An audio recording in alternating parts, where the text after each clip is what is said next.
Hey, welcome to the Grassroots Champions Podcast, episode 4. Today on the podcast, we're going over everything that happened over the last 3 weeks since we filmed last. In youth soccer, we're talking about the age group change. I think that's on everyone's mind. It's on my mind. And then the professional game, Charlie and I are going to present to you our 3 games that mean the most to us that we saw live. In extra time, I found all the Puskas Award nominations, and we're going to go pick our favorite ones and watch them with you. And then in the scouting report, a little something special today on the Grassroots Champions podcast. So let's get started. Question of the day. What is your favorite game, or we're going to do 3, favorite games that you've seen live or on TV that you remember specifically, that had an impact on you or something that sticks with you? And, I don't watch enough soccer, I think. I've been watching a lot since we started the podcast, guarantee it. But if you have any matches you think people should watch or just you want to share yours, let us know in the comments, please. Yeah, like what was a match that got you into the game? Put it down there. Right there. Right. So the warm-up Thanksgiving happened. How was your Thanksgiving? I got to go visit the wonderful town of Chippewa Falls. This is actually This is my first ever youth club jersey from 2006. I was 13. Huh. I don't know how I still fit into thing. this, but I figured it out. I liked really big shirts when I was a kid. So I got to go visit my hometown, see where I grew up. I drove past the soccer fields I trained at every day. So that was really fun. Just seeing my hometown, seeing my family, taking a little break from youth soccer. Quiet one. Yeah, we had a couple days off. I think we trained Monday, Tuesday, and then had a fundraiser on Wednesday. But no, we had a great Thanksgiving. Went up to Duluth, saw Bentleyville, the City of Lights. Shout out to you guys. Great show as always. I'll put something up here. And so, I'll find a picture. A lot of fun. Another thing that we've enjoyed is Aiden's U15 soccer season began for Twin City Soccer League. Oh, because he played high school in the fall. Okay. Yeah, so it's weird getting used to 2 seasons. They jumped out with a 2-0 win, so good start for those boys. Let's go, MU. And yeah, should we dive into the youth soccer segment? Yep. We're in for a doozy. Buckle in for the youth soccer segment. So, U.S. soccer's age group change. First of all, calm down, everyone. Nothing's going to happen this August. Okay, so in 2025, no changes are going to be made. If any changes are going to be made, which it sounds like there will be, that'll be in fall of 2026. So the start of the 2026-27 year. So everyone can calm down, stop asking Charlie questions, watch the podcast. That's where you get your answers from. And some people are wondering why. Why are we changing? Why are we considering changing? And it just changed about 7 years ago. So it used to be school year, going from August through July. That's the soccer year. So it matched with school years. About 7 years ago, we switched to birth year to match the international standards that most other countries use, although plenty of countries still use school year too. So take it for what it is, I guess. The other reason for changing was the relative age effect. Do you know what that is? I'm not familiar with the relative age effect. A lot of people don't know, and it makes sense. So basically, it was August through July birthdays for like one team or one division, right? Sure. The problem with that, or not really a problem, but just a natural thing that happened is those kids who were born in August are almost a year older than the kids born in July, and they could be on the same team, which it becomes less of an effect later on because you live more life. But especially at the younger ages, let's say an 8-year-old is on the same team as another 8-year-old who's born 11 months separate from them. That person has had, what does it work out to, like 11% more life than the other person. So that has an effect on especially their physical development. So that's something that U.S. Soccer noticed was happening with the birth years there. They changed it about 7 years ago to January through December, thinking, okay, well, the August kids won't be the biggest, fastest, strongest now. Now the January kids have a chance to catch up. And you can guess what happened. Can you guess what happened? They caught up. Well, they did, but after 7 years, now all the January kids are bigger, faster, stronger. All the December kids are not. So what are we doing? Is it a short-term thing? One of my concerns with us changing back is, are we just going to change every few years and try to even the playing field? I hope not. I don't think we would do that. But people have questions, right? Like, why are we doing this? So those are two reasons why we changed in the first place. Now that we're birth years, there's a lot of the discussion about should we change back, should we not. Part of the reason that we would keep the birth years is that it's easy. We don't have to go through a big hassle, or some would say nightmare, administratively, of changing everything over. You got to change. Like, I'm an admin for my club. It's basically changing our website, changing our language, changing, well, teams, which we'll get into. But there's a lot of administrative things that you have to change. I'm sure there's things that admins do that I don't do about registrations too, that I'm sure is also a hassle/nightmare. For me, especially for the younger kids, it's communicating that too. I think once you're in the system for a while, you understand U15 doesn't mean only under 15. You can be 15 and be a U15 player, but now it depends on the months that you're born. So I have enough problems with some of our programs where I'm like, if you are not born in 2017 or 2018, you can't play in this program. And people still ask me, well, he was born in December 2016. I say, no, no, it's what I said. So it's hard enough just with birth year, and now trying to explain what a U something is, or U.S. Soccer says we should use 7U, which I don't like. I don't think I'm going back to that. It's just going to be confusing for people. So that's one area that clubs and administrators say is going to be kind of tough if we switch back over. Another one, which I know Nate has some feelings about, is it might disrupt current teams. Yes. Aiden and Logan and Lucas are currently on teams that play at the highest level in the state of Minnesota. And we want to keep those teams together. And so it'll be interesting to see. There's, on Logan and Lucas's team, 2 kids who would fall into the second half of 2012, top half of 2013. And then I think Aiden's team even has more than that.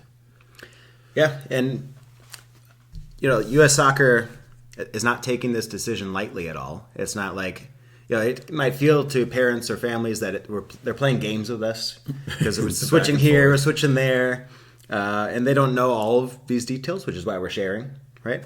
But yeah, there's different considerations, especially with teams. I think that's the big one that's maybe going to be the most painful. Don't worry about the admins. We got this. Okay, that's our job. But I have concerns too about teams, what certain teams are going to look like. And it does go down to, well, basically, I don't think I broke the news yet. U.S. Soccer has said they are going to let sanctioning organizations or sanctioning bodies decide. So that is not your local youth club. That is not even your local league.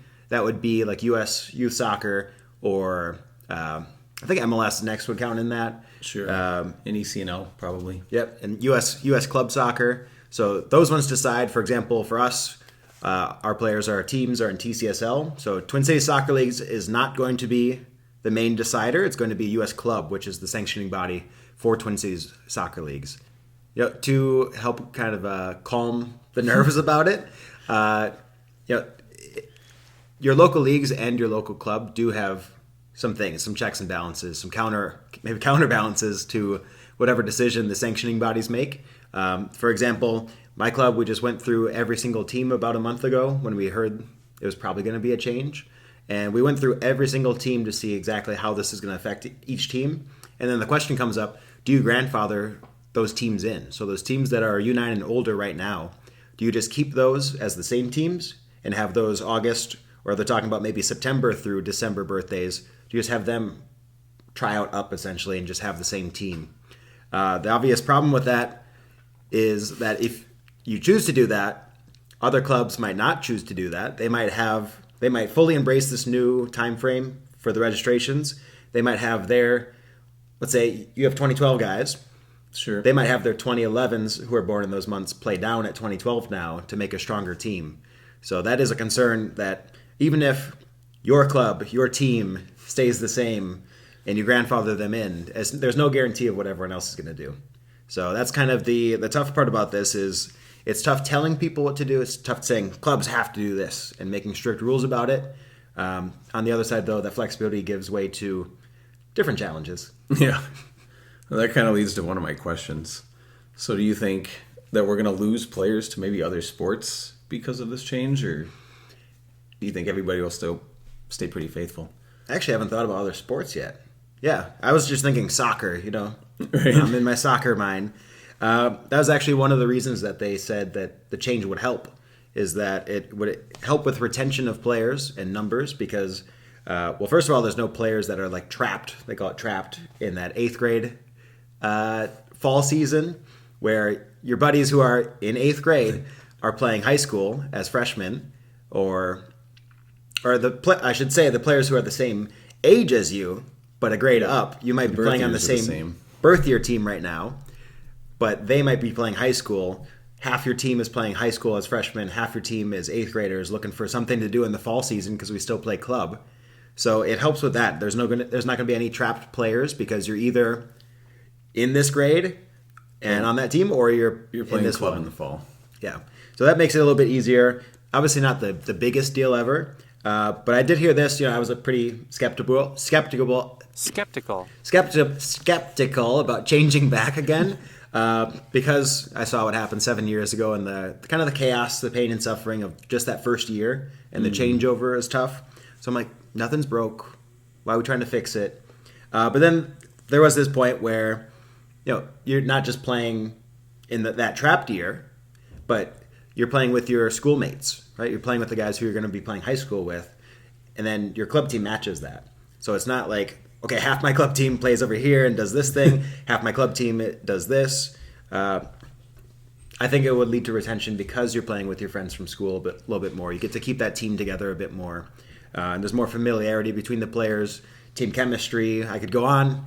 There's a whole bunch of reasons we play with our friends, but that one is one that won me over a little bit, where I'm like, you know what, that would be better. And it's worth, like I said, I'm going to have to handle some emails and change our website and everything, but that's nothing, right? If players can play with their friends, that's most important. And then the relative age effect, too. Going back to August or maybe September, they're talking about maybe it's either going to start August 1st or September 1st. Throw another wrench in the mix. Are we just reversing that? Is that okay? Because we just had the January kids be the big, fast, strong kids for 7 years. No, it's the September kids. Yeah, jury's out. We'll see. I just don't want us to keep switing. If we decide to do something, let's just do it. Make one final decision. Hopefully, this is the last one. I really hope so. Agree on that. Do you have any other questions about it? I have one more that I found interesting that was kind of brought up to me by somebody in the community, but they had just said, what if certain clubs reach out to certain teams and say, you can keep your team together if you move all your players to our club where, your 2011s are pretty good. Let's use that as an example. 2011s drop down to 2012. That team changes, but if you bring all your kids over to this club, they can play. What are your thoughts on that? And is that reasonable? I don't think I'm allowed to say my full thoughts on this family-friendly podcast. It's marketing, right? It's a marketing ploy to get numbers. At the end of the day, we're not in youth soccer for numbers, though, right? So I think it's abhorrent if any clubs do that. I get it, though, because you want to keep your team together, right? Yeah. But there's no reason to be poaching players. Poach coaches all you want. What's up, Larry Johnson? There he is. Poach coaches all you want. Get some talent at your club. I feel very icky about poaching players and making these special deals, so I feel very icky about it. My club's not going to be doing that. If someone else does, maybe that's Go beat them. an advantage in the youth soccer market, which sounds kind of weird to say. Kind of feels bad right here on my Chippewa Strikers emblem. Yeah, I'm not a big fan, but I get the appeal, though. I get that you want to keep those teams together, especially the older teams. You've been playing together for how many years? Or you're a really good team. You want to keep that really good team together.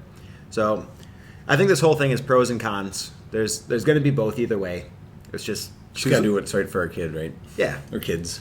Just choose the pros and cons that you want the most, I guess. And our sanctioning bodies will help us with that.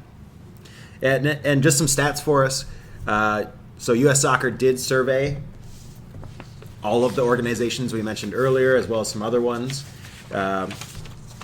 Some pro organizations like NWSL, USL, some youth ones like AYSO, and I think it was like 15,000 people that they surveyed, or respondents. And they said, I think it was 41% were in favor of birth year, 47% were in favor of school year. So not everyone's going to be happy. Which you can't make all the people perfect system. Can't make all the people happy all the time, right? Right. Hopefully, we're making at least maybe 47% of the people happy, though. I think it said 60% say that players would be adversely affected by having different grades but the same birth year on their team, which is what we currently have. So if 60% of players would be adversely affected by that, the 47% kind of washes out. Because again, like you said, it's about the players. We don't want the players to be adversely affected. If 40% would be better off if we change it, I'm in favor of changing it.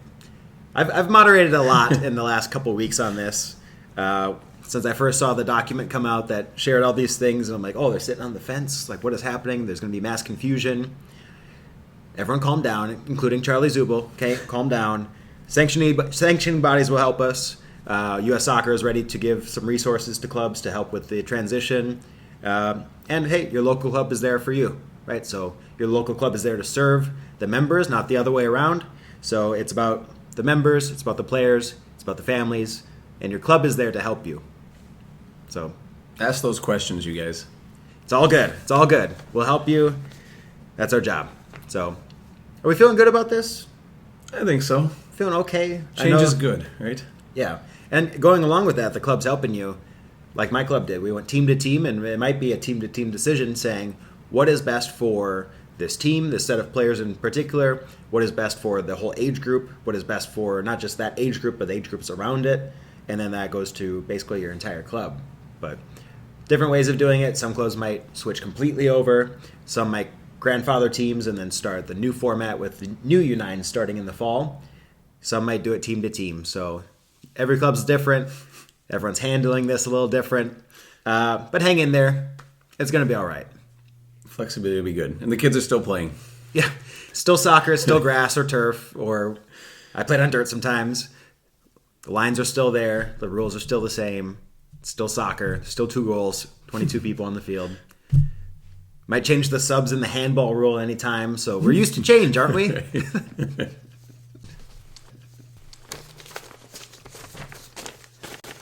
Nate, how do we change so quick every time? It's unbelievable. Can you tie that fast? I can. I sure can. All right, guys. It's been 3 weeks since the last time we did Player of the Week. I'll make it easy for everybody. Just taking the last 7 days when we do these 4 or 5 segments. So let's get into it. Player of the Week. I had 2. A lot of exciting games around Europe. I think there were 10 teams that scored at least 4 goals. Brentford put 4 in the net. Atletico Madrid put 4 in the net. Wolfsburg put 4 in the net. Bayern put 4 in the net. It was a pretty exciting week as far as goals are concerned. I had fun. It was a fun week. Nottingham Forest did not put 4 in the net. No, they didn't. They put in 3. Against who?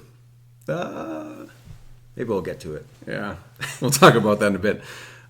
So from all those goals, I was able to find 2 players of the week. And you viewers, you can put down in the comments which one you think deserves it more. The first one I gave to was Jamal Musiala of FC Bayern. Oh, yeah. Let's play that thing.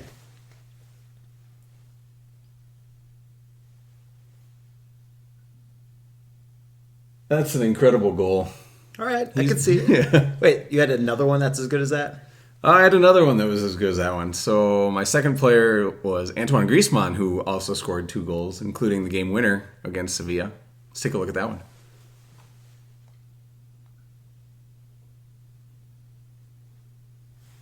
Get in, lad. Bar down. Let's Fantastic. Go.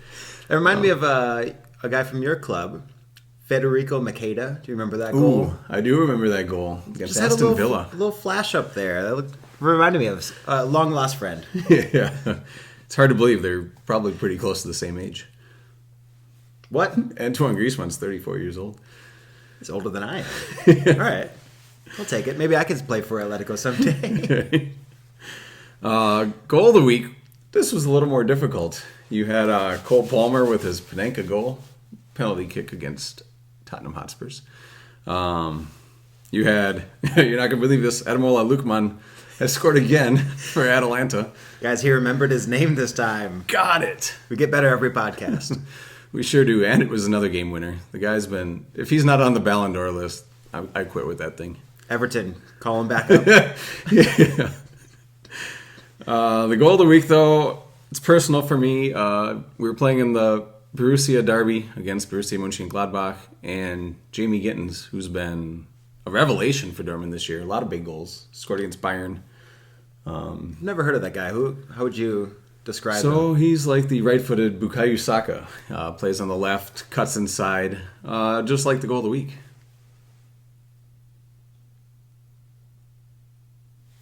Bukayo Saka.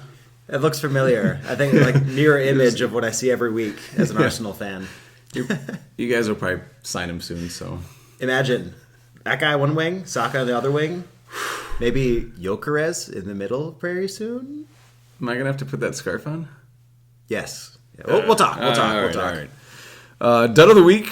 Once again, everybody, put it in the comments. Try to save me a little street cred here. There were 2 duds of the week. The first, both goalkeepers.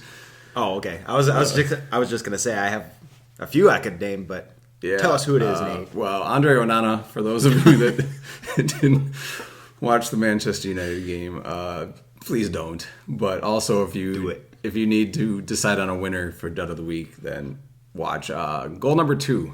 Andre Onana not at his finest. Okay. The second one is Kevin Trapp of Frankfurt. Frankfurt looked like they were off to an easy victory against Augsburg. But Kevin Trapp conceded 2 goals that were entirely his fault. And so both goalies costing teams valuable points, all in a day's work. Hey, shout out to the goalies out there. I know it's a tough position. Sometimes it is your fault. So, Kevin Trapp, you're not excused. Onana, you're not excused. But you got to get past 10 guys to get to the goalie. Shout out to the goalies out there. They say you're crazy. I'm sure you are. But shout out to you. Yeah, a little foreshadow. Kevin Trapp, if you don't turn it around, more people are going to find out about you because I might have your team in Game of the Week. Oh, okay. Is that a threat? My team of the week this week, a lot of good games. Chelsea deserved a shout. Nottingham Forest deserved a shout. Crystal Palace, good draw against Manchester City. That's your team of the week? No. Atletico Madrid they were down 3-1. A few minutes to spare. They probably had like 20. But before Griezmann got involved and saved them. In fact, if you guys look at the La Liga table, Atletico Madrid, I believe, is only 2 points off of first place. Let's go. I love a good title race. Nate, do we want to tell them what we're doing next episode?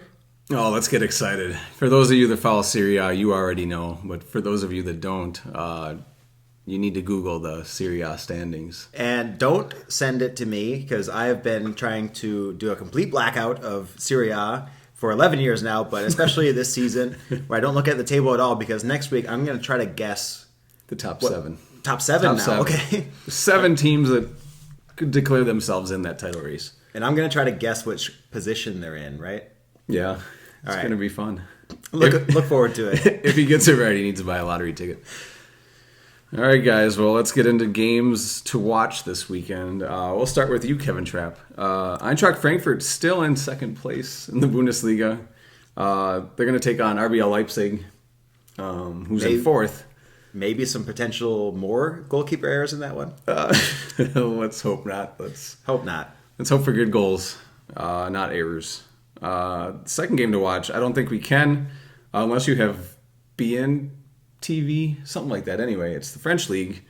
Marseille, who's surprising a lot of people, second place in Ligue 1. Ooh la la. Yes. Take on Lille, or as my boys like to call them, LASK. And another top 4, LASK. Yeah, they're Lille, Olympique. Oh, okay. Et cetera, et cetera. But anyway, another top 4 clash, 2 versus 4 there as well. But the game of the week, self-explanatory. It's a mid-table clash of 2 English teams. I know what it is. For the fans. It's the Manchester Derby, isn't it? It sure is. Mid-table. Yeah. City sitting in 4th. And where is Manchester United? He doesn't want to say. Yeah, we'll leave it at that. So game of the week, Manchester Derby. Enjoy, everyone.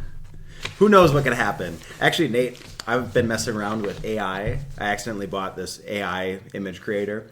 Check this out. I took a picture right here of me in a cardboard cutout of Pep, and then I put it through an AI thing of just like a picture filter. Like it didn't change anything.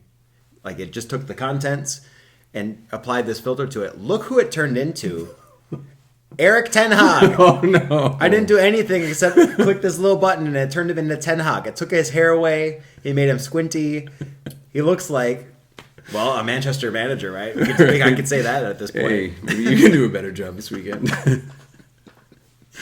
All right, guys. This should be a fun one. We're going to talk about our top 3 memorable games. You know, whether it was live, in attendance, or whether we watched it on television. You know, games that kind of influenced our lives. And Charlie, do you want to start, or do you think I should? Go ahead. You do the honors. Sounds good. All right. So a lot of my friends that follow the game are Liverpool supporters, and I've just been dogging on them pretty much any chance I get. This time I'm not going to. The first game that, you know, kind of affected me was the 2005 Champions League final. And for those of you that don't know, AC Milan, who's probably... No, it wasn't probably. They were the best team in the world at the time. Took a 3-0 lead on Liverpool at halftime. And I was at a... And that was it, right? That's what one would think. I was at the pub downtown, and the Liverpool supporters left. There's only a handful of them there that stayed for the second half, and part of me understood, but, you know, as a fan of the game, I decided to stay and see how many more goals Milan was going to get. They left at halftime? They left at halftime. Oh, what'd they miss, Nate? Well, Liverpool scored 3 goals in about 10 minutes to draw level with Milan. The craziest 10 minutes I've ever seen. And then the game got really exciting, and there were close chances and crazy opportunities. Well, in any case, the game went to PKs, and then Jerzy Dudek, who... Right. I remember that name, yeah. Yeah. He's like a hero FIFA card now. My boys know who he is. It's crazy. But if you guys haven't seen it, check out some of his penalty saves in that game. It's Andrei Shevchenko. It's pretty amazing. Maybe I'll put some up here as we're talking. So that game, just kind of, you know, nothing is ever over. You keep playing until the final whistle. And I hope at least the Liverpool fans were able to go home and watch the rest of the game. Yeah, I tell the same thing to my U9s because, like, we'll be up 5-1, and then they always somehow seem to tie 5-5 or lose 5-6. So, great lesson. If AC Milan, best team in the world in 2005, can't protect a 3-0 lead in the Champions League final, you can't either, okay? So, never count the other team out. One of my favorite games I watched was 2012, also in the Champions League. A lot of the best matches are in the Champions League. It was Arsenal versus Barcelona. Arsenal won 2-1, and that was the game where Jack Wilshere became like world famous. He was still a teenager playing against midfield of the guys: Iniesta, Xavi, Busquets, all the guys on the team for Barcelona: Messi, David Villa, Piqué, Abidal, Alves, Alba, Pedro. And Jack Wilshere was what everyone was talking about. He was making tackles. He was going crazy. He was making these sweet passes. Fabregas was a big part of that game. And I remember this one because I was sitting in class in college. Remember, don't do what I did in college. Study. Watch games outside of class. But the temptation was there, so I took out my laptop. I was wearing my Arsenal jersey. Yeah, watched that game. Champions League. Watched that game in class. I was still taking a few notes. Once it got exciting, though, there was no notes being taken. Class ended. I had to get out of class. I went to watch in the hallway because there was like 10 minutes left. I'm not going to walk home and then watch. And then I went to pick up later that day playing like Jack Wilshere. I was doing outside of the foot passes. I was trying to use my left foot as much as possible. I was putting in some artsy tackles. Ooh. I was trying to play like him that game. So that one always sticks with me. We beat Barcelona, guys. Right. It's a big deal. It never happens. That's awesome. All right. Well, this second one, hopefully there's a few Manchester United fans watching. I think you're all going to appreciate this. Still my favorite Manchester derby of all time. It's when Michael Owen scored the game-winning goal against Manchester City. And it wasn't a 1-0 win. It was a 4-3 win. And what made it special for me was it was a game that had all the feelings. It went back and forth. We scored first, they scored. We scored second, then they scored, we scored third. and then they scored, and we're thinking 3-3 draw. But it also introduced what I became to know as Fergie time. It's where Manchester United gets just enough time to score a game-winning goal at Old Trafford. Isn't that weird how it seems like there's going to be 4 minutes of added time and then something happens and there's 8? Yeah. And you guys score at 7? It's pretty interesting. And so, yeah, but the rest is history. Michael Owen gets wide. Ryan Giggs plays this perfect through ball. And Manchester United won the derby that day. There you go. My next one is the opener from 2010 World Cup in South Africa. South Africa, I forgot who they're playing actually. Do you remember? I should, because I remember the Vuvuzelas. We weren't talking about the other team, though. It was all South Africa. The Shabalala goal. I didn't say that wrong. That's his name. I'll put the goal up here. He did it like a give and go, lots of space. Decides to hit it first time like a madman. And it goes like literally, there's that Messi video where he takes the free kick and the commentator's like, you couldn't place it better if you were standing on a ladder. And going like this. The ball literally is like touching both posts. And that's the first goal of the World Cup. South Africa, the host, scored. Everyone's going crazy. The Vuvuzelas. Yep. And then the celebration too. This one. Oh, yeah. And that was really the first time where I kind of saw, soccer is not just a competition. It's super fun too. You got to see the different cultures. South Africa definitely wore theirs on their sleeves the entire tournament. And that was a really special game for me because I kind of got it. I kind of got, this is what the World Cup is about. Yeah, definitely the global game. Fun fact about that game, that was actually the first game Aiden Confer watched. Ooh, okay. He was 3 months old, and I parked him in front of the TV, and he probably didn't even see it. But born in 2010, yeah. We'll ask him later if he remembers. He might. My final game that influenced my feelings about the sport was Encara Messi. And for those of you that don't know, I'll give a little backstory on this one. I'll put the video up too. Yeah. Encara Messi, Encara Messi, Encara Messi, Encara Messi. And for those who don't know, Ankara is, I think it's Catalonian for like still. Like Yes. Still Messi. Yep. He wasn't passing.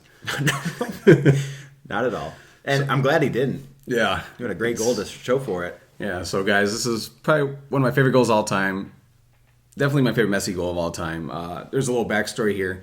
I was telling people about Messi before this game had started, and we were all watching at work. I had just gotten off, and so we sat down, and literally 5 minutes later, Barcelona was playing Getafe, and Messi does what he was born to do.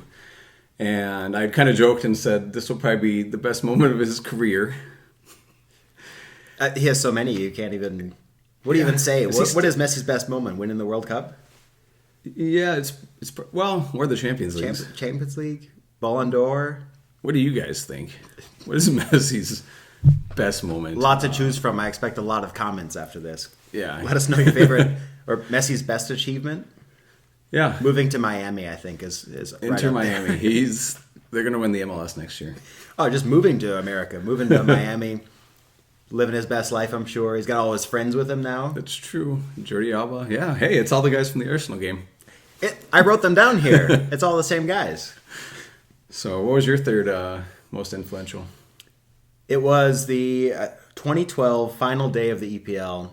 You know what I'm talking about. It's City against QPR. I think your guys, that was Sir Alex, right? Sure was. And top of the table for 25 minutes. Those of you who don't know, the final day of the EPL is the greatest television ever made. So they have all 20 teams play 10 games all at the same exact time. So it's not like, that team tied, I don't have to win, I can tie this game. So no one's really affected. The crazy part is the fans all are tuning into the other games. They all have earpieces in or they're looking on their phone. So they know exactly what's happening in the other game. So Manchester United gets done with their game. Not a lot of Fergie time because they didn't need it. Sunderland, yep. They did their job. Top of the league. They did their job. They won. They got the 3 points. City's playing against QPR. City was down? Down 2-1. Down 2-1. 10 men QPR. They come back, and I think it was Balotelli, of all people, right? Balotelli slides and makes a little dink pass to Aguero, and then Aguero! Yeah. They score. Everyone in the Manchester Stadium is heartbroken after they were just like, we did it. We're in first place. City's down. and then City comes back and wins like last kick of the game, basically. Just absolute scenes, tears over there. Yeah, that was their first Premier League title.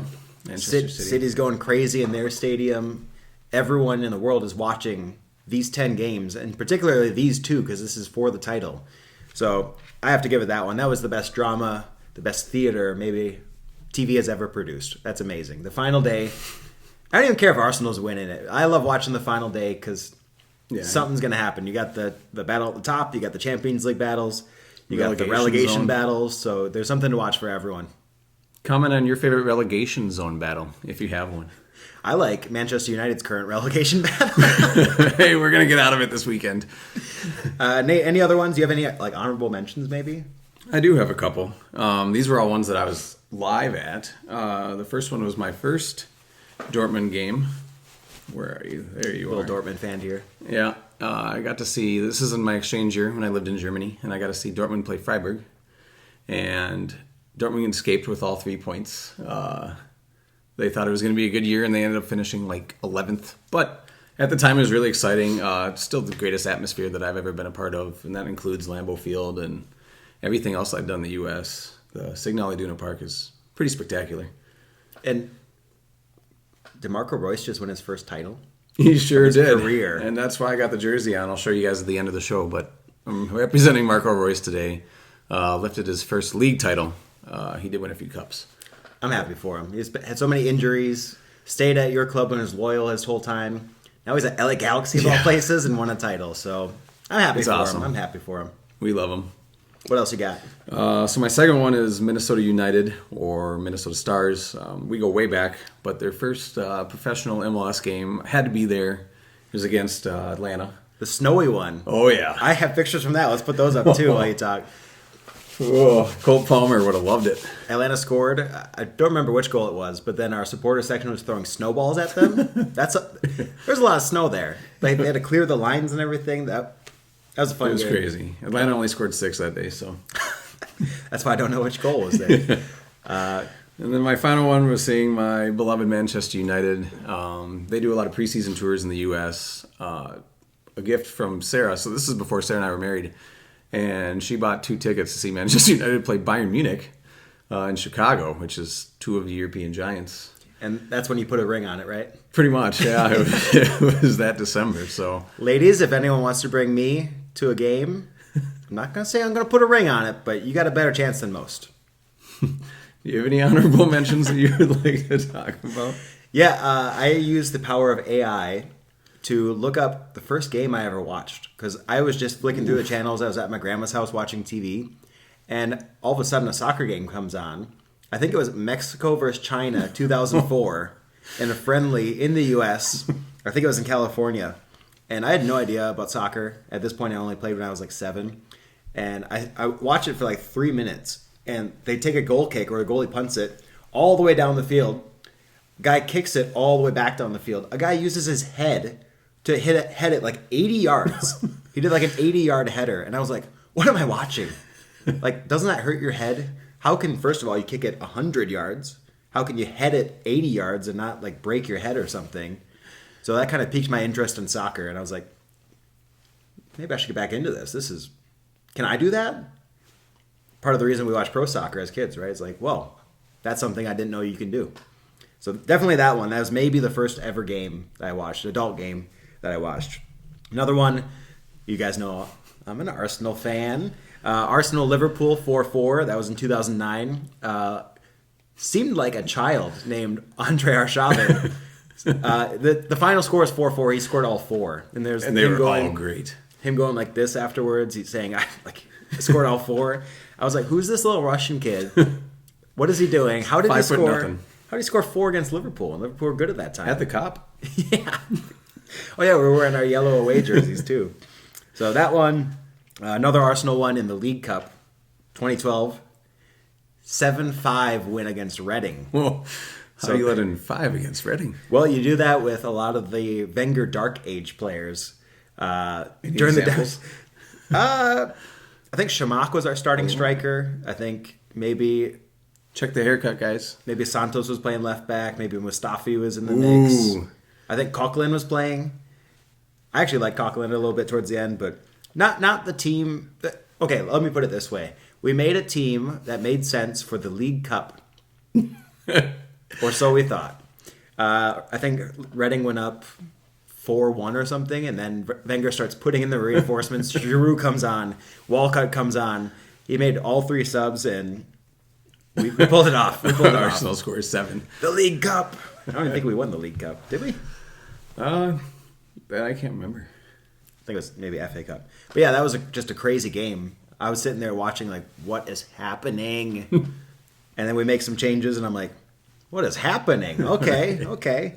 And then last one was my friends and I went to Buffalo Wild Wings on U of M campus when we went to college there. We were watching the Real Madrid and Atletico Madrid Champions League final from 2014. There was so much noise in that place. You know, kids from all around the world, so many kids from different countries, packed Buffalo Wild Wings. My friends and I are at this table, and we just hear all this noise. It seemed like everyone was yelling Hala Madrid. I don't know. I think it was for both teams, which is crazy. And then Ramos scores that header. Our server comes over, and she's like, hey, thank you guys for being calm. Some guy just flipped a table. Wow. That goal happened. The guy was so mad. He flipped his table. Everything on it went everywhere. That's the passion of soccer. Yeah. And proud experience you'll never forget. Yeah, I remember that story, and then just having all those people from around the world watching one game. I was a neutral that game. Pretty much a lot of my friends were neutrals, but just the atmosphere in there. It's Buffalo Wild Wings, guys. And a guy flipped a table. So just a fun game to be at. Fun game to Only in watch. America. Yeah. Maybe not. All right, now it's time for extra time. Now that we're done with professional soccer, this is the least professional segment that we do, I'm pretty sure. And hey, It has to be. You see this thing behind me, these characters?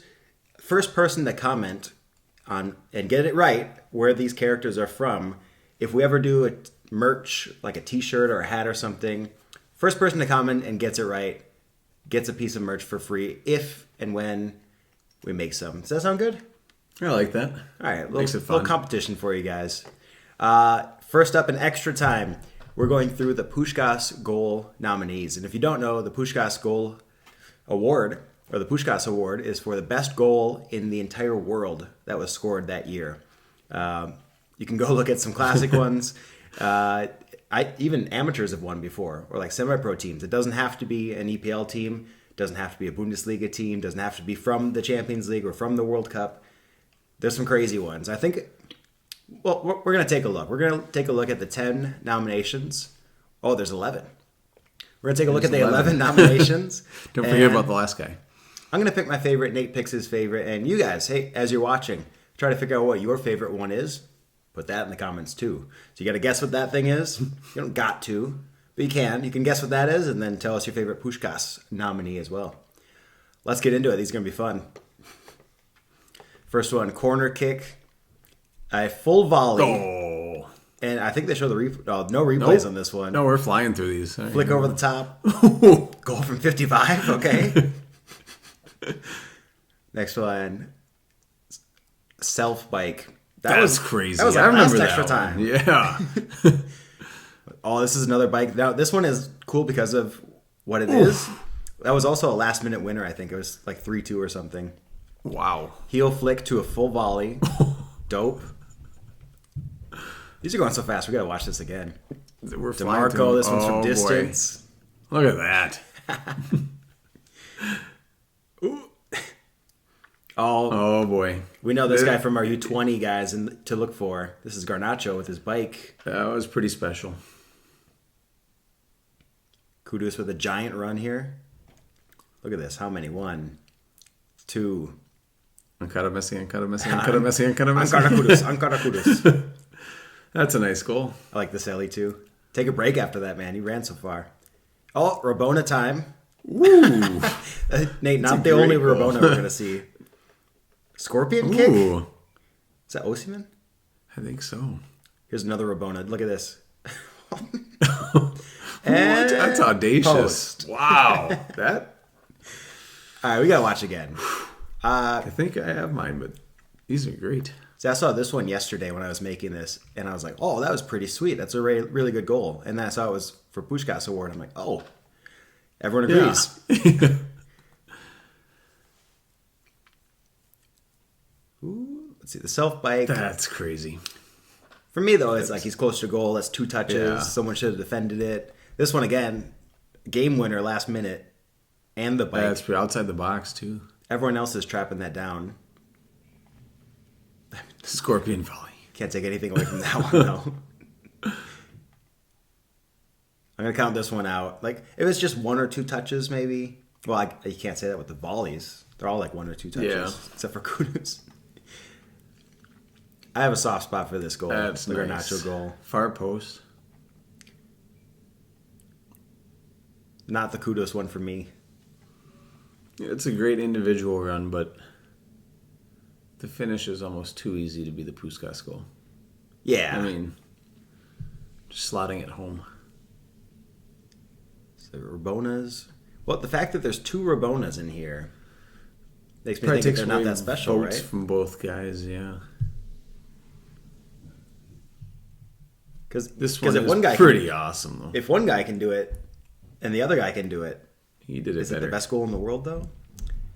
I'm going to go Garnacho. Just epic.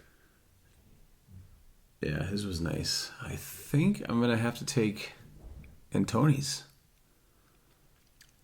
Nothing That's wrong with that goal at crazy. all. Nothing wrong with It doesn't that. even hit the ground in the goal. It hit the back of the net. You got a point there. And how often do you see that? I remember seeing like Matty Taylor do that. You remember when he was scoring those crazy volleys for Portsmouth? He's awesome and left-footed genius. Yeah, I'm going to go Garnacho. I like the other bike. Maybe that's my... Every time I say something, I can't take anything away from the other goals.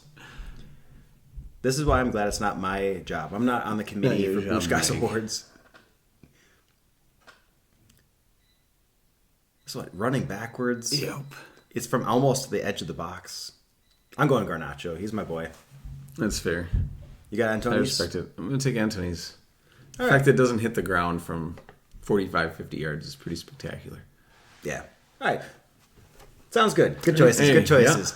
You guys, let us know what your Puskas Award nominee favorite is. Which one do you think would win, or hey, maybe just your favorite goal? All right, moving on in extra time. We love our defenders, right? We just saw some great attacking, some great goal scoring. Is there like a Puskas Award for defending? I don't think so. I don't think so. There should be. Maldini, the Puyol Award, the Nemanja Award. Oof. Throw you a bone. All right, here's one. me. Just pure effort. You can see the guy is circled here. No way he can catch him, right? Wow. Not just getting a touch on the ball. Love the Selly. Not just getting He a knew touch, it was a great tackle. but that hook tackle to bring it back towards his teammate. Yeah, he went goal side. He had some time to spare on that one. He catching up that much. Very nice. We have a lot of memes this week from the Premier League. Number 1, Liverpool. Yeah. Can I say that? All right. We'll let you guys Certified decide. Baldy. Yeah, there you go. Do you know why Chelsea is what? I don't. It's Cole Palmer. Because he has all those interviews where they're like, oh, what was your favorite part of the game? He's like, 3 points. What? Like, oh, well, what do you think your team can improve? He's like, passing. And they had an interview with him there's the meme where he just goes, what? I'm not going to say anything else about the Cole Palmer brain memes, but they're funny. They're out there. He's good at football. That's all you He gotta really do. is. Arsenal, of course. Corner Oh, FC. yeah. They even changed our badge. Nobody to a knows corner. it better than I do. Oh, there's the corner flag. Yeah, we were Dark Arts. Now we're Corner FC. Are you guys just mad? You just can't beat us? Some people can beat us. City one, I like that. Stay humble, eh? Oh boy, And poor then- Holland, man.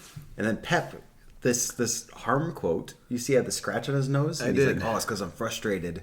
And then I saw a meme where he has like all these things on his face after like the last 9 games. Stay safe, Pep. Yeah. Nottingham Forest, welcome, Ruben. Thanks. And then a classic one. Arsenal guys know this Always. one. Oh, Good yeah. evening. That's Unai Emery every time he had a press conference. Good evening. Tactical Evening. genius. Press conferences. And then when we lose a game, it was bad evening. The memes never stop. We got Tottenham here.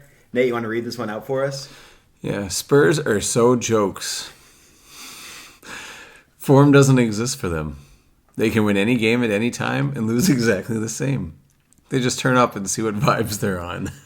Never, ever change Spurs. Not a dull moment with those guys. I think they call it Spursy. Let's see. I think I have some more Spurs ones before we get into some different teams. Oh. It's the only way Tottenham can win the league. They're in first. The other 19 teams are City. Hey, they're good at beating City. Brutal weeks for City here.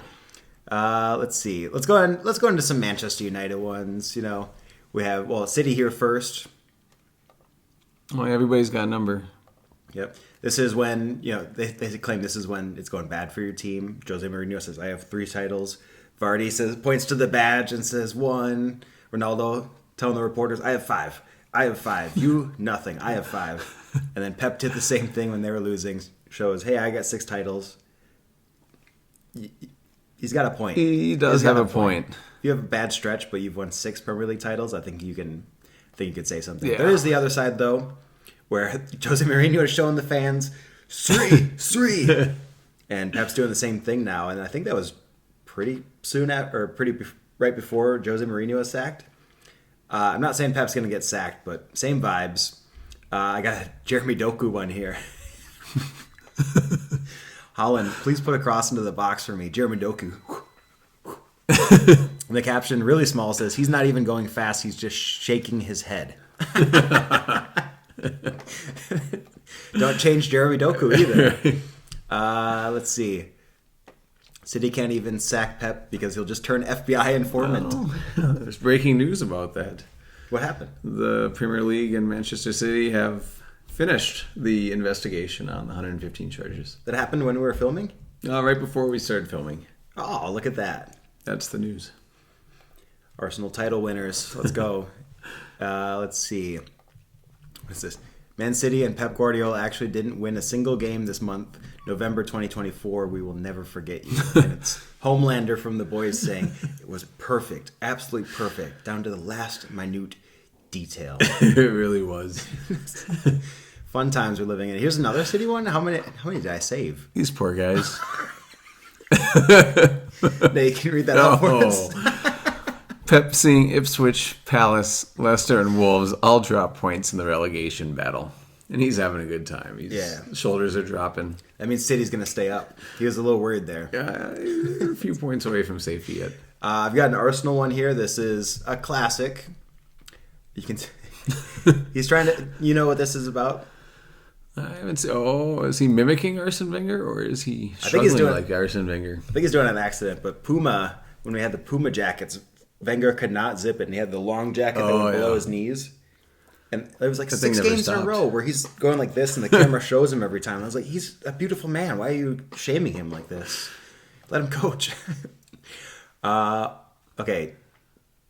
You know how Spotify Wraps came out where they show you what you listen to? Oh, yeah. This year, you have heard penalty a favor de Real Madrid. Way too many times. Way too many times. What else we got? Good if you're Madrid. Let's go into Manchester United. I got a bunch. All right, here we go. This is Amram. Can you read this one out? Okay, guys. This is the ball. You have to kick it into this goal to score.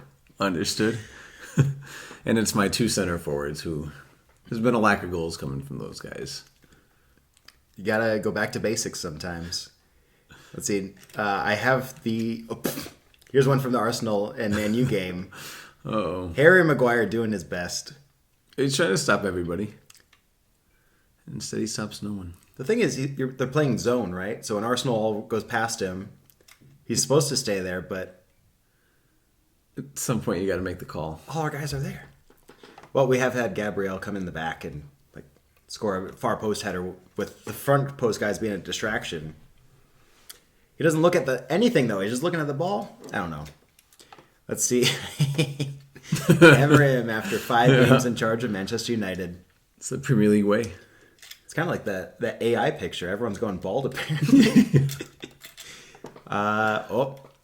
This is every single manager in world football as soon as they sign that contract with Manchester United. It's Mike Tyson on his way to defeat, if you can call it that. If I speak, I get in trouble. It was rigged. It was rigged.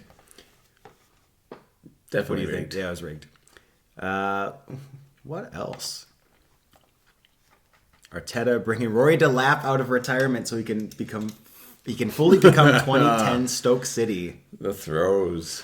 We have all the tall guys. We have all the guys who can do headers. Do you remember this one from Rory DeLapp's time where Stoke is pressuring Bose Myhill, the goalie, I think for Hull, and he had plenty of time to kick it out for a throw in, and you could see him look at the sideline and then kick it out for a corner. And the commentators are laughing. I was like, what was that? And the commentators were like, he didn't want to give away a Rory DeLapp throw. It was more dangerous than a corner. And Arteta's getting us there. We're almost to that point. Pretty accurate statement. Actually, I think I have a meme here. Where is this? Oh, yeah, here it is. Arsenal fans when they were given a corner, but the ref checks VAR and gives a penalty instead. It's the guy flipping the table from Buffalo Wild Wings. Hey, there he is. They're fired up. We want the corner. Corner automatic goal this season. Call us Corner Seems FC. to be that way. Call us Dark Arts. Here's another one. How are you going to score goals? And it's this song with this guy going, Kona. Kona. Kona. Last couple here. Zoomers make the worst memes. And I've actually really enjoyed this trend, though. See if you can spot what's going on here. So it's this girl who's getting scared by the Grinch.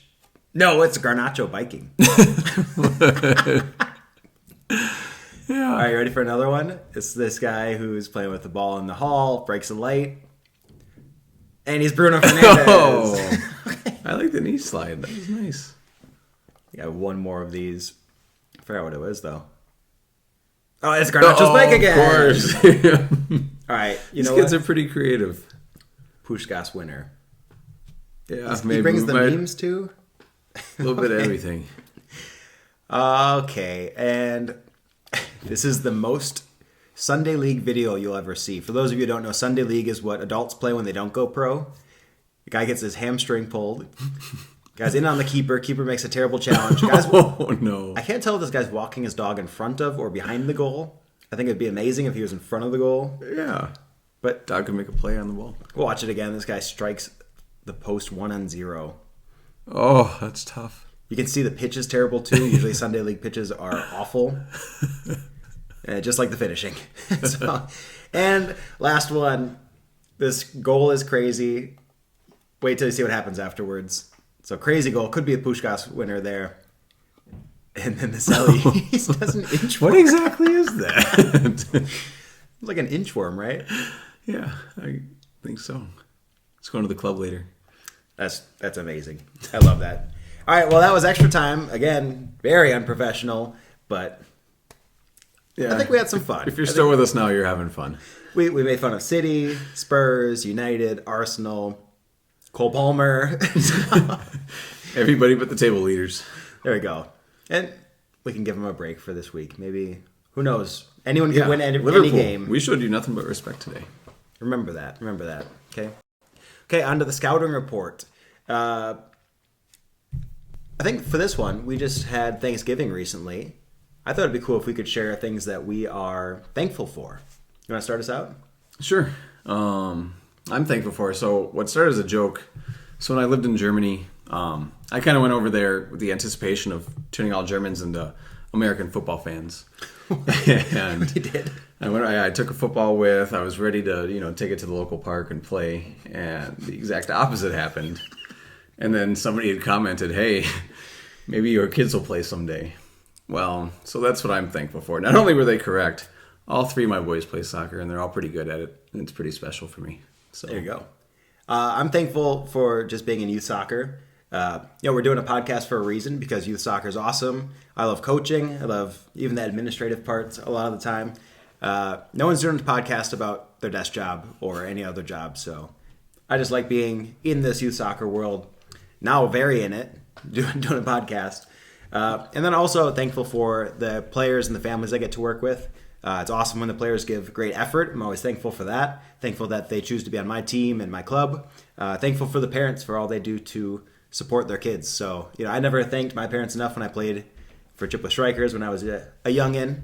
Now I do. But youth players, if you're hearing this, thank your parents They do a lot for you guys just to play soccer. So remember that, and thank your parents. Thank them for all they do. Happy Thanksgiving, guys. We'll see you on the next episode. Episode 5. Let's do it. Let's go.